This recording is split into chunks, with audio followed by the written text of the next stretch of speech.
সকল জল্পনার আসলে অবসান ঘটল। অবশেষে টি-20 বিশ্বকাপ থেকে বাদ পড়ল বাংলাদেশ।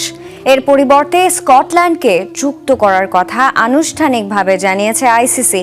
এদিকে বাংলাদেশের সাথে অবিচার করেছে আইসিসি। সরকার চাইলে ভারতে টি-20 বিশ্বকাপে অংশ নেবে না পাকিস্তান, এমনটাই জানিয়েছেন পিসিবি চেয়ারম্যান মহসিন নাকভি। নিরাপত্তা ইস্যুতে সিদ্ধান্ত নিতে বাংলাদেশের পূর্ণ স্বাধীনতা আছে বলে জানিয়েছেন তিনি। নিরাপত্তা ইস্যুতে উত্তপ্ত বিসিবি ও বিসিসিআই সম্পর্ক, যার রেশ গিয়ে পড়েছে ভারতে অনুষ্ঠিত হতে যাওয়া টি-20 বিশ্বকাপে। ভেন্যু পরিবর্তনের দাবি জানিয়ে বাংলাদেশের করা আবেদনের প্রতি একাত্মতা প্রকাশ করে পাকিস্তানও। আইসিসির বোর্ড সভায় ভোটাভুটিতে হেরে যাওয়ার পর সিদ্ধান্ত জানানোর ডেডলাইন ছিল গেল বৃহস্পতিবার। ভারতে দল না পাঠানোর অনড় অবস্থানের ঘোষণার পর অবশ্য গেল 48 ঘন্টায় আনুষ্ঠানিকভাবে কিছুই জানায়নি আইসিসি।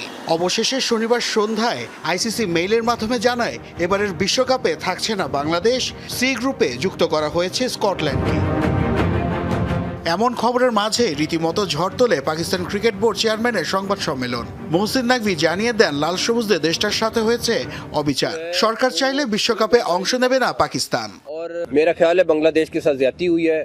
বাংলাদেশের সাথে অবিচার করা হয়েছে। আইসিসির সভায় আমি বলেছি, আপনারা ডবল স্ট্যান্ডার্ড করতে পারেন না। টি-20 বিশ্বকাপে অংশগ্রহণের বিষয়ে সরকার চাইলে অংশ নেবে না পাকিস্তান।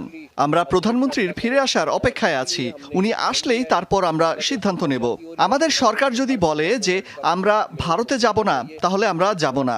কোনো একক দেশকে আমাদের উপর নির্দেশ চাপিয়ে দেওয়ার অনুমতি দেয়া হবে না।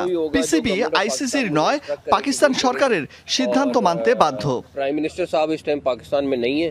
जब वो वापस आएंगे तो उसके ऊपर बाद ही हम आपको फाइनल डिसीजन देंगे। বাংলাদেশের পক্ষে নিজেদের অবস্থান একই আছে বলে দাবি করেন মহসিন নাকভি।